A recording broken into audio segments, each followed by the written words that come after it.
এক ফোন কলেই রাতের ঘুম হারাম করে দিল রাইয়ের। হ্যাঁ বন্ধুরা, ভিডিওতে লাইক দিয়ে দেখতে থাকুন। গোটা রাত রাই ঘুমোতে না পেরে এক পর্যায়ে সকালবেলা উঠে ভাবতে থাকে যে এখন আমি কি করব। এই জিনিসটা যদি আমার আর অনির্বাণ অবধি গোপন না থাকে, এখন এটা যদি আমার শ্বশুরবাড়ির লোকেদের মধ্যে ছড়িয়ে পড়ে, তখন আমি কি মুখ নিয়ে ওদের সামনে দাঁড়াবো।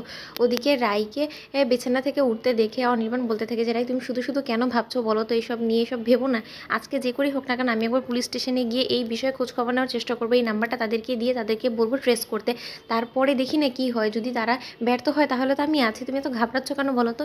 তখন রাই বলতে থাকে যে অনির্বাণ, আমি নিজের জন্য ঘাবড়াচ্ছি না, আমি শুধু ঘাবড়াচ্ছি একটা বিষয় ভেবেই যে আমার কারণে তোমার না কোনো ক্ষতি হয়ে যায়। কারণ সেই ব্ল্যাকমেলার আর যাই হোক না কেন আমার উপরে প্রতিশোধ নেওয়ার জন্যই তুই জঘন্য কাজটা করেছে। এখন তার যদি নেক্সট টার্গেট তুমি থাকো, তোমাকে যদি কোনো কিছু করে ফেলে, আমি তো তাহলে কোনোদিনও নিজেকে ক্ষমা করতে পারবো না। ওদিকে অনির্বাণ বলতে থাকে তুমি এরকম করে কেন ভাবছো বলো তো। তার যদি সত্যিই আমাকে উদ্দেশ্যকৃতভাবে কিছু করারই হতো তাহলে তো সে কাল রাতেই কিছু করতে পারতো, তাই না? সেটা তো আর করেনি। তাহলে তুমি রিল্যাক্স থাকো, আজকে আমরা পুলিশ স্টেশনে গিয়ে একবার এই বিষয়ে খোঁজ খবর নেওয়ার চেষ্টা করবো। তখনও যদি কোনো রকম আমরা কোনো ক্লু খুঁজে না পাই, তখন আমরা নিজেদের মতো করে খবর নেওয়ার চেষ্টা করবো। তুমি ভেবো না এই জিনিসটা নিয়ে। ওদিকে ব্রেকফাস্ট টেবিলে অনির্বাণের মা বলতে থাকে শোনো মেয়ে, আজকে দুপুরের থেকে গোটা সংসারের দায়িত্ব কিন্তু তোমার। তখন এই কথা শোনা মাত্র অনির্বাণ বলতে থাকে যে মা, এক্ষুনি আমি রাইকে নিয়ে একটা জায়গায় বের হবো। তাই এখন রাই আজকে আর যাই হোক না কেন সংসারের দায়ভার আজকে থেকে ওর উপরে চাপিয়ে দিও না। কেনই বা ও নিবে বলো তো? এতদিন তো কাজের মাসি ছিল, এই কাজের মাসি তো সব কাজ করতো, তাহলে তুমি এখন রাইয়ের ঘাড়ে সব দায়িত্ব চাপিয়ে দিচ্ছ কেন? তখন একথা শোনা মাত্র রাই বলতে থাকে তুমি এরকম চিৎকার চেঁচামেচি করছো কেন মায়ের উপরে? আমি তো বললাম আমি সব সামলে নিব। ওদিকে অনির্বাণ বলতে থাকে না রাই, সব দায়িত্ব তো শুধু তুমি নিবে কেন, এই বাড়িতে এত আরও লোকজন আছে।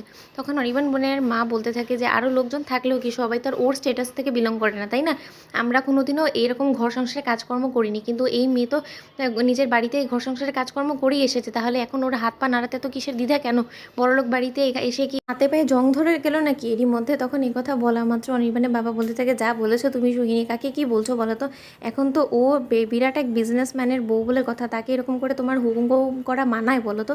তখন অনির্বাণ বলতে থাকে যে বাবা, শুধু শুধু সকালবেলা কথা বাড়াচ্ছ কেন বলো তো? আমি তো মাকে বললাম একবার, কেন রায় দায়িত্ব তো নিবে না? সব কিছুই নিবে, কিন্তু তারও তো একটা নির্দিষ্ট সময় আছে। অন্যদিকে শর্মির সন্দেহ হয়ে যায় অনির্বাণ এবং রায়ের দিকে তাকিয়ে শর্মি অনির্বাণকে বলতে থাকে যে কি হয়েছে কুট্টিতে, তোদের মধ্যে কোনো কিছু প্রবলেম হয়েছে না? যদি প্রবলেম হয় তাহলে আমার সাথে শেয়ার করতে পারিস। এমন কি হয়ে গেছে যে তোর আর রায়ের মুখে এরকম ক্লান্তির ছাপ কেন দেখা যাচ্ছে বলতো? তোর কী হয়েছে একটু বল না, আমাকে খুলে বল।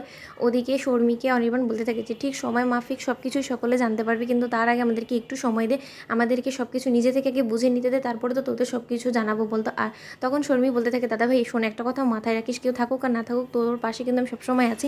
যে কোনো বিপদে আমাদেরকে অবশ্যই জানাবি, ঠিক আছে? তুই যখনই বিপদে পড়বি আমরা ছুটে তোর কাছে চলে যাব। তুই এটা নিয়ে একদম ভাববি না, আর বাকিটুকু আমি সব ম্যানেজ করে নেবো। তুই বরঞ্চ রাইকে নিয়ে এখন বেরো। তো বন্ধুরা, ভিডিওটি ভালো লেগে থাকলে অবশ্যই লাইক কমেন্ট শেয়ার করে সাবস্ক্রাইব করতে ভুলো না।